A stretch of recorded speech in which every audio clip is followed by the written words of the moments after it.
Sabi nyo guys, wala unaw na sa bangag nga Marcos Jr. ba? Nibaba man gani iyang amahan sa una panahon. Ang nagpababa sa iyaha ang Amerika ra gihapon kay dili na niya kaalyado ang ang presidente sa Amerika kay dili na si Reagan ang presidente ato nga time. Nya nihangyo pa man gani siya sa taong bayan sa Pilipinas nga mopadayon siya bisan sa isa ka termino. Kay in 1986 i-declare na niya. Pero sa 1986 mismo gibabagan siya sa mga dilawan nga hawak sa Amerika. Kay gusto sa Amerika nga ang dilawan ang mahimong presidente. Karon ang bangag nga Junior Marcos Jr. diri na hinumpod siya sa Amerika nagpauto. Nagkikaalyado siya sa Amerika. Unsa may ilang katuyuan. Kay kung dili sila mo kwan sa Amerika, babagsak ang Pilipinas. Sila ray mo bagsak. Mapadayon ang mga Duterte, pag mo balik na sa politika or mo gunit or mahimong presidente si Sara, diha na. Dili mo bagsak ang Pilipinas. Kamong mga bangag ang mo bagsak. Kamong mga bangag nga na mga sariling interest lang. Uno na, imong amahan, bright pa sa imuha. Mag-speech to imong amahan sa una. Walay kudigo. Mistorya to. Bisan giditin siya sa Hawaii, unsay buhat sa iyaha. Natubag niya tanang mga journalist dito. Kay tungod kay black propaganda lang tong nahitabo. Sa iyaha, katong presidente pa siya, pero gusto gud niya muhuman. Gusto gud niya nga mudungag pa siya termino. Kay naa siya mayong plano. Pero karon, wa man gani nakababa man gani ang imong amahan nga naay plano, unsa na lang ka ikaw nga wa kay mayong plano. Sigir kag Coca-Cola. Muna imong una-unaon. Nangandoy ka karon ginagipit ninyo ang mga solid supporter sa mga Duterte labi na sa QGC kay PECQ inyong ipaana ipagurgur gipangayo ang ulo niya sa Amerika kay para lang matuman pod ilang plano nga ikaw ang mahimong hawak nila sa liog diri sa Pilipinas. Asa man ang imuhang gisumpaan nga dili nimo pasagdan? Asa man imong gisumpaan karon nga dili nimo biguon ang taong bayan? Unsa nahitabo? Traidor ka kang Sara. Dili ka mo daog kung dili tugod ni Sara. Ang tanang niboto ni Sara, number 1 na ang QGC, gipabutuhan ka ni Sara sa QGC. Unsa ang nahitabo? Nidaog ka. Karon wala kay utang kabubuton. Nisalig ka sa Amerika nga Amerika kuyaw kay modula. Kuyaw kay playbook ang Amerika. Karon nanundog pud ang Pilipinas, pinaagi nimo. Kuyaw pud kay mo playbook kamo diha sa Kongreso. Na may tao diha sa Senate. Ang Kongreso gyud baga kay gnaong magbuhat-buhat og mga kaso sa mga Duterte. Wala nimo na nga bright to imong amahan kung tinuod baka nga anak ni ikaw ba nang bongbong nga tinuod. Bright kay to imong amahan pero napababa. Mismo ang nagpababa ato dili ang Pilipinas, dili ang mga dilawan, gisugo lang sila. Ang nagpababa sa imong amahan ang ang Amerika mismo. Gigamit ang mga dilawan karon pod pababaon nimo ang mga Duterte kay gusto sa Amerika nga dili mo hawak ang dili mahimong political leader ang mga Duterte. Ikaw po'y gigamit. Analyze na maayo. Saan pag-analyze nimo nga bangag man ka. Sumura na. Hinaot ko sa mga sama na ko nga simpleng ordinaryong Pilipino lang. Pero nagabayad tag tax. So dapat naon na to nga magtinabangay taninyo nga mugawas. Pabagsak ko na tong presidente nga walay gugma sa katawhan. Sariling interest lang ang ginahuna-huna nila.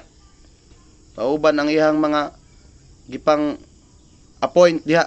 Sabi na si PNP Marbil, PNP Chief Marbil, na si DILG Secretary Abalos, puros mga bangag. Sabayan po dito rin, nga nangandoy po nga mahimong Chief PNP. Mo-retire na lang ka, dili ka mahimong Chief PNP. Nagtuon yung parehas lang ang inyong gipangita, nagtuon mo og ang parehas lang sa terorista ang inyong gipangita nga sama ni Bin Laden nga pwede i-detect ninyo. Man to kay tinuod man jud tong mga kasasala. Tinuod man jud to pod nga terorista. Ano na maayo BBM. Kana imong asawa kanang si Lisa Smag kanang butod.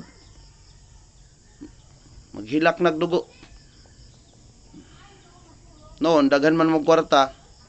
Pwede man mo madto bisan sa laing nasod maglipay-lipay kung mabigo mo sa politika, pero bigo gyud mo. Di man na mahurot yung kwarta, daghan man mo kwarta. Karon wa man mo naggasto sarili ninyong kwarta, inyo gigamit kanang kwarta man na namo, kwarta man na sa taong bayan. Mga taxes mo na inyong gigamit, inyong gisuroy-suroy kung asa mo. Uno na ag maayo, ni baba ang imong amahan. Anong na swito man ko? Kay tungod sa mga Duterte, nanggawas ang inyong vlogger. Ang mga Duterte ang naghatag og dala ninyo para ang taong bayan makabalo kung giyon sa ang imong amahan pag-ilad pod sa una, paghihimo siyang stop toy sa una. Aghimo siyang puppet sa una. Di nakabalo ang mga tao. Nituo na sa inyo. Wala na nituo sa mga dilawan. Sa mga black propaganda sa dilawan. Sa inyo na nito tungod sa inyong mga vlogger. Wala pod ni isog na inyong mga vlogger og dili tungod kung wala nakalingkod si Digong, si Tatay. Pagkalingkod ni Tatay Digong, diha na niisog ang mga vlogger. Ang mga vlogger ninyo mga Marcos. Ani sulti mo, nag-vlog mo. Ako mismo nakakita ko sa mga vlog. Kung unsa gyud ang kuan niya, mamakak pa ka wa kakakita og kining isa ka barita nga gold, wala ka kakita sukad sa imong kinabuhi, basig dili jud ka tinuod nga anak ni Marcos. Senyor, patay na siguro ang tinuod nga bongbong. Nagbuhat-buhat lang mo kining senaryo nga gibuhatan lang kunuhay mo senaryo sa una nga patay na. O unsa man tong gibunyag ni Percy Lapid bago siya namatay? Tingog man to si mong amahan. Bongbong Marcos, taong bayan, ang akong amahan nakalamano sa imong amahan dito sa Leyte. Taga Leyte may nga kaliwat.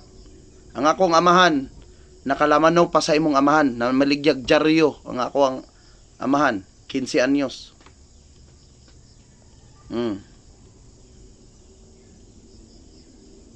Dili lang sa taman, sa sunod ang sumpay. Daghang salamat taong bayan. Magkaiusa unta ta para pabagsako na tong Rimihing Marcos. Kay luoy ang atong mga anak, mga apo sa umaabot sa next generation kung sila ang mopadayon. Ang next generation luoy kayo. Atik ra nang giingon ni Abalos nga kung dili makitaan dili mo surrender si PACQ, babagsak ang Pilipinas. Wa man gani siya naambag sa Pilipinas, mas naa pa man gay naambag si PACQ sa Pilipinas kinsa may nagsugpo. Kauban ni Ruben Padilla nagsugpo sa mga CPP, NPA, NDF. Nga karon dili na sila makakuan. Makagather og balik nga mudako ilang organisasyon. Ay mig Ilara Abalos. Babagsak ang Pilipinas, dili babagsak ang Pilipinas kung dili ang babagsak kamo nga mga bangag ang mababagsak kung dili makitaan nyo si PACQ. Mo lang sa to. Daghang salamat kay mugig sa ko guys. Rock and roll to the world.